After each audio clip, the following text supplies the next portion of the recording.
இது மகிமை நேரம்.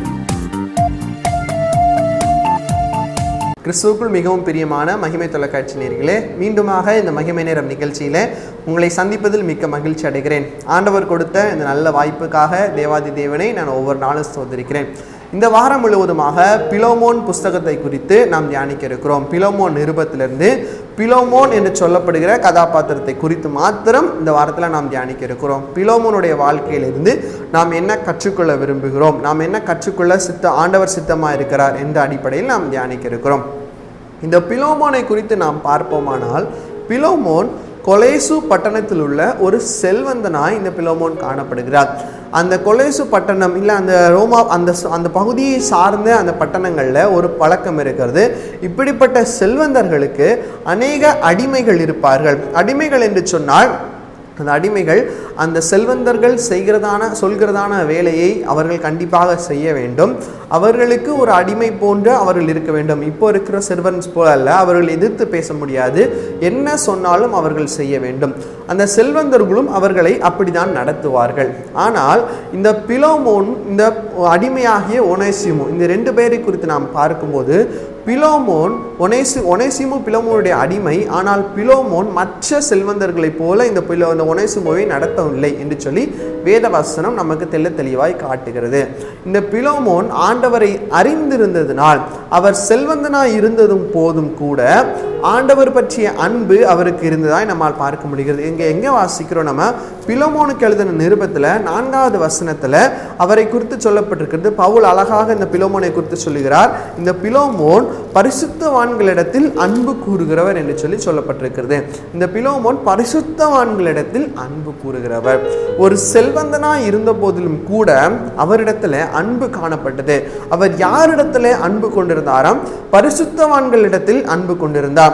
பிலோமோன் என்ற சொல்லுக்கு, அந்த வார்த்தைக்கு என்ன அர்த்தம் என்று சொன்னால், நட்புரிமை இல்லை ஸ்நேகம் பாராட்டுகிறவர் என்று சொல்லிதான் அர்த்தம்.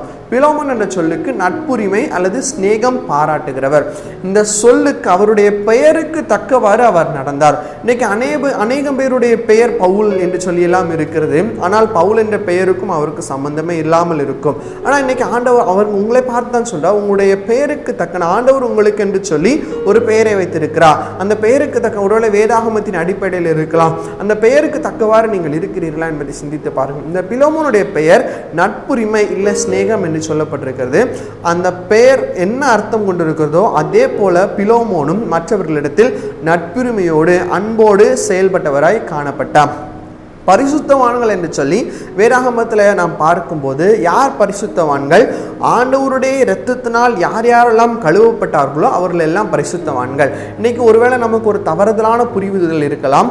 ஒருவேளை கர்த்தருடைய ஊழியக்காரர்கள் மாத்திரம்தான் பரிசுத்தவான்கள், அவரை மாத்திரம்தான் இந்த பிலோமோன் அங்கீகரித்தார், அவரிடத்துல மாத்திரம்தான் இந்த பிலோமோன் அன்பு கூர்ந்தார் என்று சொல்லி ஒரு தவறான எண்ணம் நமக்குள்ளாக இருக்கலாம். ஆனால் பிரியமானவர்களே, அப்படி அல்ல. இந்த பிலோமோன் ஆண்டவரை ஏற்றுக்கொண்ட அநேகவரிடத்திலும் தன்னுடைய அன்பை வெளிப்படுத்தியதை இந்த புஸ்தகத்தின் அடிப்படையிலிருந்து நம்மால் பார்க்க முடிகிறது. இவர் ஒரு செல்வந்தன், ஆனால் இவரை தேடி வருகிறதான ஊழியக்காரர்கள், இவரை தேடி வருகிறதான பரிசுத்தவான்கள் எல்லாரிடத்திலும் இவர் அன்பு பாராட்டினார். எனவே அந்த அன்பின் நிமித்தமாக தான் இந்த பிலோமோனுடைய பெயர் இந்த புஸ்தகத்தில் வருகிறது. அவருடைய அன்பை குறித்து பவுல் விசேஷமாக எழுதுவதை நம்மால் பார்க்க முடிகிறது.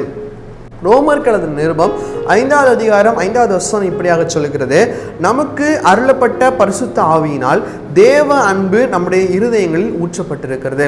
நம்முடைய பரிசுத்த ஆவியானவர் நமக்கு என்ன செய்கிறாரா? நம்முடைய அன்பை நமக்கு ஊற்றிருக்கிறார். ஆண்டவர் நம்ம ஒவ்வொருவரையும் நம்முடைய ஆவியினால் நிறைத்திருக்கிறார். தேவனுடைய ஆவி எங்கே இருக்கிறதோ அங்கே அன்பின் கிரியைகள் வெளிப்படும். எனவே இந்த பிலோமோனுக்குள்ளாக ஆவியானவர் இருந்தார். எனவே அந்த ஆவியானவர் என்ன செய்கிறார்? பிலோமோனை அன்பின் வழிகளிலே நடத்துகிறதை நாம் பார்க்க முடிகிறது. பரிசுத்தவான்களுடைய அன்பு, பரிசுத்தவான்களிடத்தில் அன்பு வைப்பதில் பிலோமோன் உறுதியாக இருந்தார். இன்னைக்கு ஒருவேளை நம்மால் அப்படி இருக்க முடிகிறதா? சிந்தித்து பார்ப்போம். நம்முடைய திருச்சபையில் இருக்கிற எல்லாரிடத்திலும் நாம் அன்பு வைக்கிறோமா? சிந்தித்து பார்ப்போம். நம்முடைய பக்கத்தில் இருக்கிறவர்கள் எல்லாரிடத்திலும் நாம் அன்பு வைக்கிறோமா? ஒருவேளை நம்மை போல சக விசுவாசிகளிடத்தில் நாம் அன்பு வைக்கிறோமா? ஒருவேளை இப்படி இருக்கலாம், நம்முடைய திருச்சபை சார்ந்தவர்களை மாத்திரம்தான் நாம் பேசுவோம், மற்ற திருச்சபை மற்ற ஸ்தாபனத்தை சார்ந்தவரிடத்தில் நாம் அன்பு கூறாமல் இருக்கலாம். கர்த்தர் சொல்லுகிறார், பரிசுத்தவான்கள் என்றால் ஆண்டவர் இரத்தத்தினால் கழுவப்பட்டவர்கள் எல்லாரும் பரிசுத்தவான்கள். பரிசுத்தவான்கள் தான். அப்போ அவர்களிடத்தில் எல்லாரிடத்திலும் நாம் ஒரு மனம் ஒரே அன்பு உடையவர்களாக இருக்கிறோமா, இல்லை பாகுபாடு காட்டுகிறோமா? சிந்தித்து பார்க்க வேண்டும் பிரியமானவர்களே. இப்போ நம்மால் ஏன் அன்பு காட்ட முடியவில்லை என்று சொல்லி கேள்வி ஒரு எழுப்பவும் என்று சொன்னால், ஒருவேளை நம்முடைய செல்வம் அதற்கு தடையாக இருக்கலாம், நாம் பெற்றிருக்கிற செல்வம். ஆனால் இந்த பிலோமோனை பாருங்கள், அவர் பயங்கரமான செல்வந்தனாய் காணப்பட்டார். அவர் பெற்றிருந்த செல்வம் மற்றவர்களிடத்தில் அன்பு கூறுவதற்கு தடையாய் காணப்படவில்லை. இன்னைக்கு நமக்கு அப்படிப்பட்டதான எதுவும் தடை இருக்கிறதா? சிந்தித்து பார்க்க வேண்டும். ஒருவேளை நாம் பெற்றிருக்கிற பட்டம் மற்றவர்களிடத்தில் அன்பு கூறுவதற்கு தடையாக இருக்கலாம். நான் பெரிய பட்டதாரி என்று சொல்லி நாம் மனத்தில் யோசித்துக் கொண்டிருக்கலாம். எனவே மற்றவர்களுக்கு இறங்கி வேலை செய்வது, இறங்கி அவர்களுக்கு உதவுவது, இப்படிப்பட்டதான காரியங்கள் நம்முடைய பட்டம் நம்மை தடுக்கலாம். கர்த்தரை எதிர்பார்ப்பதில்லை. கர்த்தருக்கு முன்பதாக இந்த பட்டம் எல்லாம் ஒன்றுமே கிடையாது. எனவே எல்லாரிடத்திலும் யார் யார் தேவையில்லை உதவிக்காக இயங்குகிறார்களோ, யார் யார் இடத்துல அன்பு இல்லாமல் நாம் காணப்படுகிறோமோ, எல்லாரிடத்திலும் அன்பு செய்ய வேண்டியது நம்முடைய கடமையாக இருக்கிறது. நம்முடைய பகட்டா இருக்கலாம், நம்ம பெற்ற வரங்களாய் கூட சில நேரத்தில் காணப்படலாம். இந்த வரங்கள் கூட நாம் மற்றவர்களிடத்தில் அன்பு செய்வதற்கு தடையாய் காணப்படுகிறது. நம்மிடத்தில் ஒரு பெருமையின் சிந்தை எப்போதுமே வரக்கூடாது. இந்த பெருமையின் சிந்தை வருமானால் தாழ்மையின் சிந்தை நம்மிடத்தில் காணப்படாது. பிரியமானவர்களே, இன்னைக்கு ஆண்டவர் நம்மோடு கூட பேசுகிறார். பரிசுத்தவான்கள் எல்லாரிடத்திலும் இந்த பிலோமோன் அன்பு கூறுவது போல நாமும் நம்மால் அன்பு கூற முடிகிறதா? சிந்தித்து பாருங்கள். இந்த பிலோமோனுடைய அன்பு எப்படிப்பட்டது? பரிசுத்தவான்களிடத்தில் அன்பு கூறுவது என்று சொன்னால் என்ன? முதலாவதாக இன்முகத்தோடு அவர்களை ஏற்பது, அவருடைய குறைச்சலில் உதவுவது, துன்பங்களில் உடனிருப்பது. இந்த 3 விதமான காரியங்களும் நம்முடைய சக விசுவாசிகளோடு நாம் செய்கிறோமா? நம்முடைய சக விசுவாசிகளை நம்முடைய இன்முகத்தோடு நாம் ஏற்கிறோமா? அவருடைய குறைச்சலில் நாம் உதவுகிறோமா, இல்லை அவர்களை பற்றி குறை மாத்திரம் சொல்லி கொண்டிருக்கிறோமா? சிந்தித்து பார்க்க வேண்டும். அவருடைய துன்பங்களில் நாம் உடன் இருக்கிறோமா, இல்லை அவர்களுக்கு துன்பம் வந்துவிட்டது என்று சொல்லி அந்த துன்பத்தில் நாம் இன்பம் காண்கிறோமா? சிந்தித்து பார்க்க வேண்டும். அப்போ இதெல்லாம் நம்மிடத்திலே காணப்படுமானால் பரிசுத்தவான்களிடத்தில் நாம் அன்பு பாராட்டுகிறோம். இல்லை இதெல்லாம் இல்லாமல் மாற்றாக சொன்ன அனைத்து கருத்துக்களும் நம்மிடத்தில் காணப்படும் என்று சொன்னால் பரிசுத்தவான்களிடத்தில் நாம் அன்பு பாராட்டவில்லை. பிரியமான சகோதர சகோதரிகளே, ஒரு நிமிடம் நம்மை நாமே கேள்வி எழுப்புவோம். அனைவரிடத்திலும் பரிசுத்தமான அன்பு நாம் வைத்திருக்கிறோமா? சிந்தித்து பாருங்கள். சத்துருக்களை சிநேகிக்கும் அன்பு அது எப்படியாக காணப்படுகிறது? இந்த பிலோமோனுக்கு எழுதின நிருபம் 16வது வசனத்தை நாம் வாசிக்கும் போது, சரீரத்தின்படியையும் கர்த்தருக்குள்ளாகவும் மன்னிப்பு என்று சொல்லப்பட்டிருக்கிறது. இந்த ஒனேசிமுவை சரீரத்தின்படியையும் கர்த்தருக்குள்ளாகவும் அன்பு பாராட்டுகிறார் இந்த பிலோமோன். 16வது வசனத்தை நான் வாசிக்கிறேன். எனக்கு அவன் பிரியமான சகோதரனானால் உமக்கு சரீரத்தின்படியையும் கர்த்தருக்குள்ளும் எவ்வளவு பிரியமுள்ளவனாய் இருக்க வேண்டும் என்று சொல்லி வேத வசனம் சொல்லுகிறது.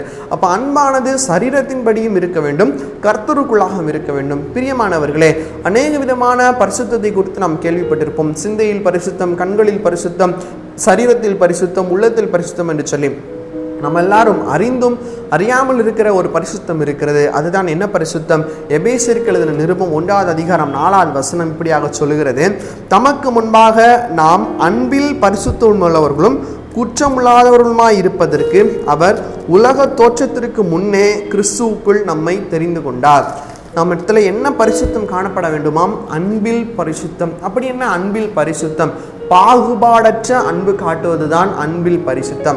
நாம் எல்லாரும் சகோதரர், எல்லாரும் சகோதரிகள், எல்லாரும் ஆண்டவருக்குண்டான விசுவாசிகள், எல்லாரும் ஆண்டவருடைய பிள்ளைகள் என்று சொல்லி நம்முடைய இருதயத்திலே நாம் ஏற்றுக்கொண்டு பாகுபாடு இல்லாமல் ஒவ்வொருவருக்கொருவர் அன்பு செய்து அவருடைய துன்பங்களில் உடனிருந்து அவருடைய குறைச்சல்களில் உதவியாய் இருப்பதுதான் அன்பில் பரிசுத்தம். இன்னைக்கு இந்த அன்பில் பரிசுத்தம் நம்மிடத்தில் இருக்கிறதா என்பதை நாம் தியானித்து நம்மை நாமே கேட்டுக்கொள்வோம். பிலோமோன் அன்பு பாராட்டுவது போல நாமும் அன்பு பாராட்டுவோம். அப்படியே கண்களை மூடி நாம் ஜெபிப்போம்.